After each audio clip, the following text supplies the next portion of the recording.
Lisa and welcome to my channel, The Southern Seamstress. I hope everyone had a nice Valentine's Day and that you were able to make up one of the heart-themed patterns that I shared in my last video. In today's video, I'll be sharing the first pattern that I've made from my Make 9 2025 projects that I shared with you in a video last month. The pattern that I selected to make first is the Itch to Stitch Atenas jacket. This pattern is a jean style inspired jacket. It includes many of the features you'd find on a typical jean style jacket, such as a collar, a banded bottom, cuffs, welt pockets, and chest pockets with flaps. The Atenas jacket comes in sizes 0 to 20 with different cup size options starting at A and going all the way to double D. So the bust measurement for the smallest size would start at about 30 inches and then it would go all the way up to 49 inches. The description of the jacket says it is semi-fitted and that it's supposed to hit slightly above the full hip. A stable medium weight woven fabric is recommended for the jacket, such as denim, twill, or broadcloth.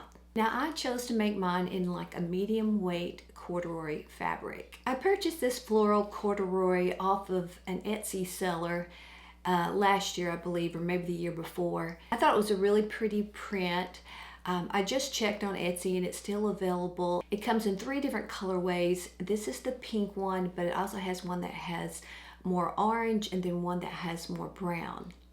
Now, although I think a typical corduroy fabric is mainly cotton, this fabric is not cotton. This fabric is 57% polyester, 41% polyamide, and 2% spandex. Now, the outside of the fabric does have a soft cottony feel, but when you feel the inside, you can definitely tell that it is more of a synthetic fabric. Before I get into sharing the actual making of the jacket, I would like to say, like all the other Itch to Stitch patterns that I've done in the past, this one has very well written instructions and has diagrams for each step of construction. If you're not familiar with Itch to Stitch's website, they have a place on there that has tutorials that help out with special features on some of their patterns. Some of those tutorials that were helpful in making this jacket was one on doing welt pockets. There's a welt pocket on this jacket.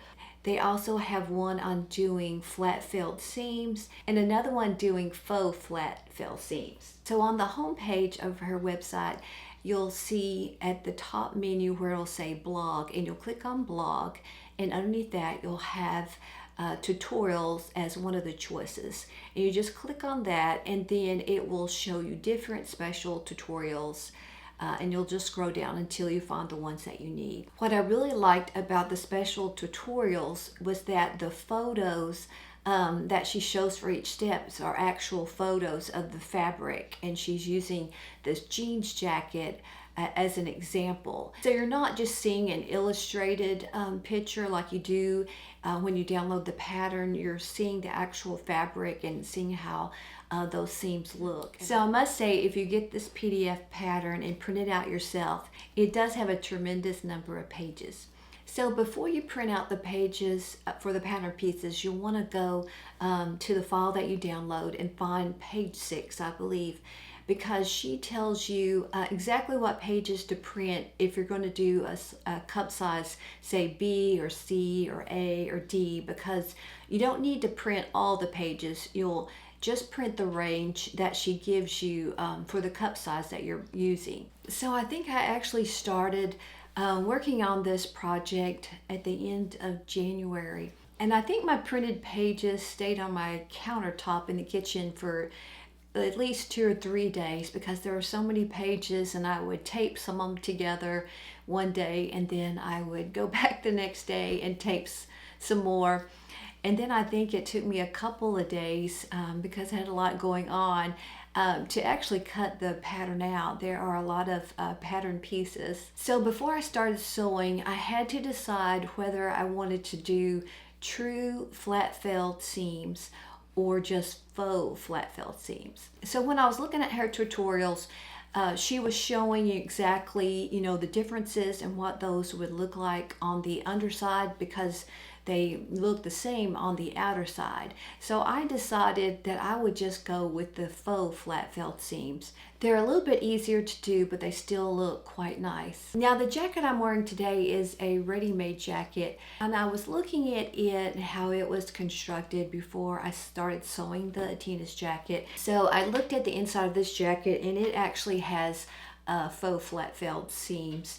Except for in the back, the seams are finished with the bias tape. So I thought the faux flat felt seams gave a nice finish to the inside of the jacket. You might can see a little bit there. There's a seam. Now once I had made my seam, I did use my serger to finish out the seam so I wouldn't have any fraying edges or any, it would be a nice clean cut finish. And that's how she had finished out her seams. So if you don't have a serger, you can probably still find a stitch on your machine that resembles a serged edge. So I don't think I mentioned, but this jacket is an unlined jacket. It calls for a little bit of lining material, but that's just for the inside of the pocket right here and the pockets at the top. Now I did my chest pockets a little bit different than the pattern. First, I wasn't even going to do any type of pockets because I didn't necessarily need it to look like a traditional jean style jacket, but the pockets that she uses on the pattern, they actually go behind the main jacket, and then she has flaps over them, and then they're just stitched and outlined on the top, but the pocket material is actually all on the back except for the flap. So I wasn't going to do pockets, but then I looked at this jacket, which has some kind of larger size flat pockets, and I thought I liked the look of that, and this is sort of a jean style jacket. So what I did for my chest pockets, I took her pocket piece, which looks like this, and that's what actually goes under here, and I think you have two of them. And if you do it like her pattern, you're going to kind of have almost like a little welt opening right here that the flap covers up to get into the pocket. So I decided I liked the size of this pattern piece, but without any, seam allowance taken off. So to give me this same size pocket, I just added, I think, like a 1/2 inch around the pattern piece, and I also cut a lining piece. So I didn't want the seam from the outer pocket and the lining to be at the top edge, so I put the lining slightly below, and you can see where there's a 1/2 inch of this coming over. So I thought that just gives it a nicer look, and also I wanted to top stitch it down here, not on the top edge, so that it kind of mimicked this jacket pocket. Now I did all my top stitching in kind of a dark rose, and I know you probably can't even really see it. It kind of blends in.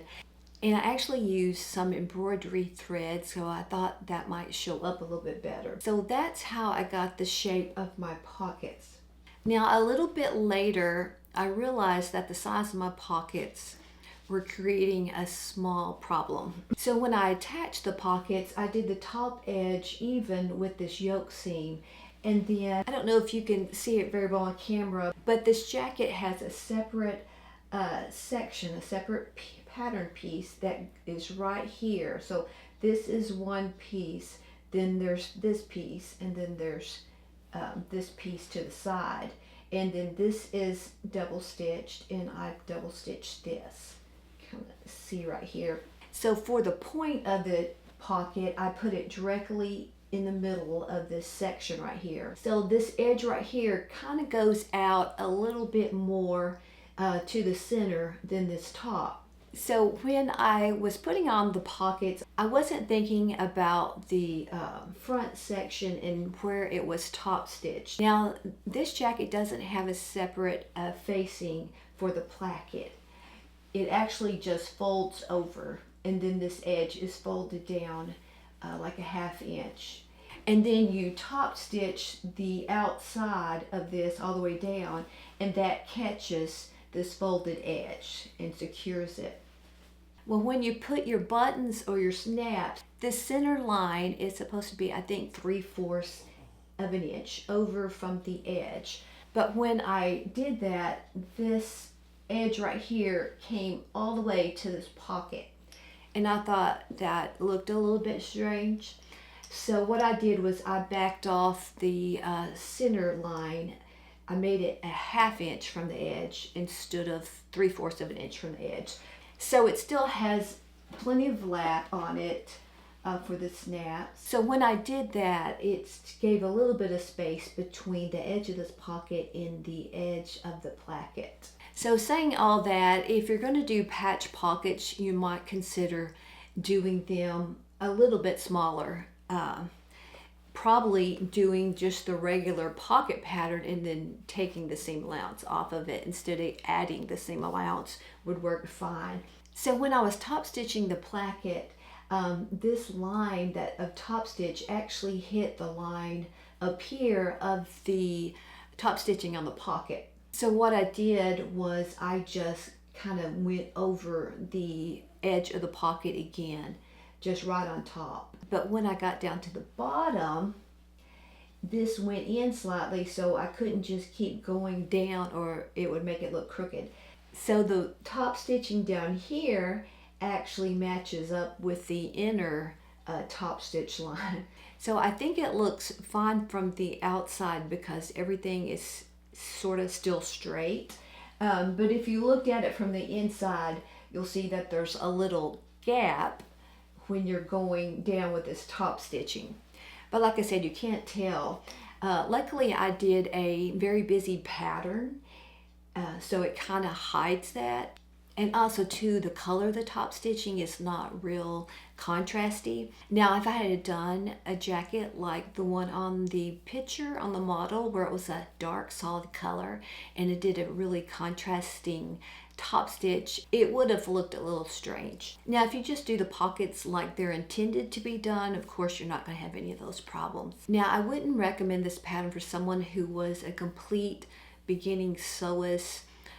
Let's say this was your first project, or you'd only done a couple, or you had only done a couple really simple things. But if you're a beginner that's made a few projects, I think if you just follow the instructions and read the tutorials, that it probably won't be any problem. Now it had been a very long time since I had put in a welt pocket, but I just followed her directions step by step and everything turned out fine. There was no problem doing the welt pockets. I think they look really nice, and the method she uses keeps the lining from showing when you put your hands in, because the underneath side is the main fabric and then the lining is just underneath this front piece right here. The collar doesn't have a band, it just sets directly on the neck opening, so that's a pretty easy construction. Now the band on the bottom, I did have to do some easing, and the pattern didn't mention easing, and I'm always kind of concerned when I have to ease something in and it doesn't say anything about easing.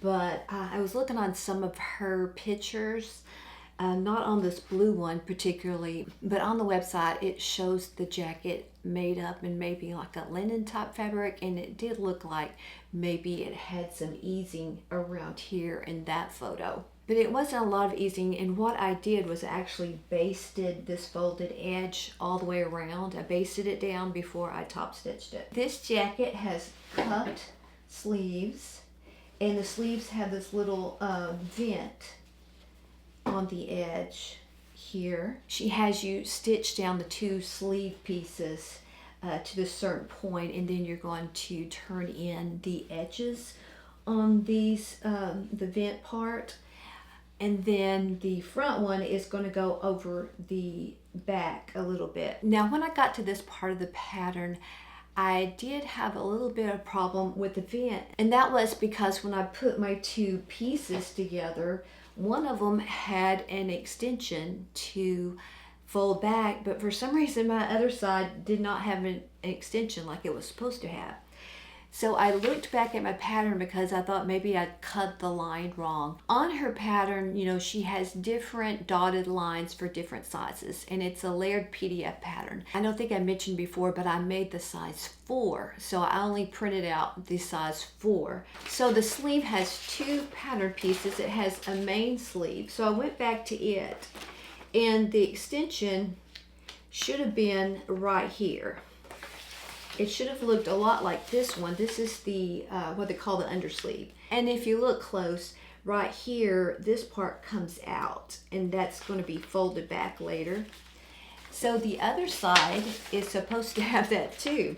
So I looked back at this, and I saw that my dotted line was not meeting up with this dotted line when I was cutting it out. And so what I did was I just kind of graded in between. I just kind of, tapered it so it was kind of a straight line. So I thought I must have just cut off the extension part. Now you want to pay attention closely when you're cutting the pattern pieces out, because there are some pattern pieces that use the dotted line for something other than a cutting line. For instance, the center front line that she has drawn is a dotted line that looks a lot like the cutting line.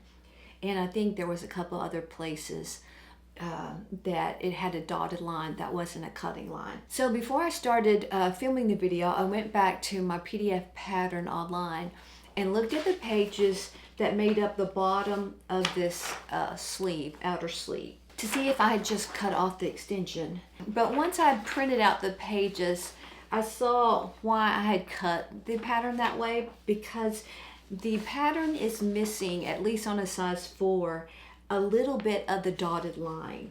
I'm not sure if you can see this on camera, but where I've drawn the yellow highlighted line, there is a gap between here and here, and there's a gap right here. So this should have come out a little bit. So this area, the middle of the yellow line, it's got the line where you're supposed to sew down to the notch, where you're supposed to sew the seam down.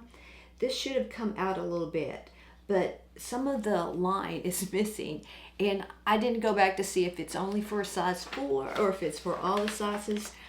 But when you cut this part out, make sure that you're going to have a little bit of a flap coming out, an extension down here. So I think you're supposed to turn back each side of the flap, I think maybe 3/8, and then turn it back again, turn it back twice and then top stitch it. So when I cut it out, this back side had the correct amount to turn back, but I was short on this side. So what I did on this side, I just barely turned it back twice and top stitched the edge, and I had just enough to lap over this back side. So it all worked out fine for me, but I just wanted to give you a heads up in case you notice that when you're printing out your pattern. Now, like I mentioned, this is not an extremely hard pattern to make, but it does have a lot of steps. So if you're not someone who wants to take a lot of time when you make a garment, you might want to skip over this one. But if you really enjoy a lot of details and steps and a well-constructed garment, then you'll enjoy making the pattern. Now, in her notions, her pattern calls for some jean style buttons. I think they call for like a 2/3 inch size. I wanted to put snaps on my jacket instead of buttons. So what I used were these gunmetal fashion snaps from Cam Snaps. And these are the size 24, which is just slightly smaller than the buttons that was called for. But I think they still look, big enough that they look appropriate. Now, I had the table press for Cam Snaps, so these were extremely easy to put on. I just marked where I wanted them, made the little hose, and just pressed them in. So I've really been enjoying my tabletop cam press. So the cuffs also have snaps on them. So if you look at the line drawing, you'll see that the jacket pattern has these little strips at the side, like a traditional jean jacket, that have snaps on them too, that kind of just give a decorative touch. And I think you can draw up the waistband a little bit if you want to. I decided I didn't need those little tabs. And I did cut them out so I could always put them on later. But I think I like the jacket without the little tabs at the bottom. So I think now I'll go put on the jacket so you can see how it turned out and looks on me. So here's the jacket on me. Now itch to stitch patterns are drafted for a height of 5'6". I'm 5'2". And in the past I have shortened my itch to stitch patterns by an inch. But sometimes after I've done that, I have thought that I could have just not taken the inch off and it would have been fine. And I wanted this jacket to be kind of mid-hip, so I didn't shorten it at all. Now I did shorten the sleeves an inch, and it's what I normally do with these patterns. And I probably could have taken another ½ inch or maybe even a whole inch off, because it comes to the top of my thumb. But they're fine. So that's the only alteration I did for the size 4. Now, like I said before, I did offset this center front line by 1/4 of an inch on each side. So that does make mine a ½ inch wider than a normal size 4. But I think it turned out really cute. I'm really happy with it. And as I was trying this on the other day, I thought it's a good thing that I didn't make it an inch shorter, because if I'd made it an inch shorter, it would have raised these pockets up. Plus there wouldn't have been, you know, as much room there between the bottom of my pocket and the top of the band. It's a pretty small area, and if I would raised my pockets up, then it wouldn't have been as comfortable putting my hands in my pockets, because my hand would have had to go up another inch. So I do like where the pockets are and the length of the jacket. So here's the side with the sleeve, and then here's the back. So I would say this jacket is true to size. My measurements were between the 2 and the 4, and I went up to the 4 because since it was an outer garment, and I am glad that, you know, I did not size down to 2. I like the way the 4 is fitting me. So I hope you enjoyed hearing my review of the Atenas jacket by Itch to Stitch. The brightness of this room has really changed since I started the video. It was nice and sunny outside, and now it's kind of starting to be dusk, and so I hope the video didn't get too dark. I did just adjust it to brighten it up a little bit. I always love it in the spring when we can set our clocks forward so that it stays lighter in the evenings. It just feels like it, you know, it gets dark so early in the winter time. It makes the day shorter, and for some reason I just don't feel as productive once the sun goes down. So my next video should be coming out in about a week, because I'm currently making some gifts for my twin daughters' birthdays that are coming up on February 18th, so that's next week. I've got one of them done, and I've started the second one. They are another entry on my Make 9 2025. So once I get those done, I'll just have 7 left to complete. So thanks so much for dropping by my video today. I hope you enjoyed it, and I would love for you to give me a thumbs up if you did. If you have any more questions about the jacket, just leave those in the comments, and I'll get back with you. And if you haven't subscribed already, I would love for you to hit that subscribe button. So until I see you in my next video, take care and happy sewing.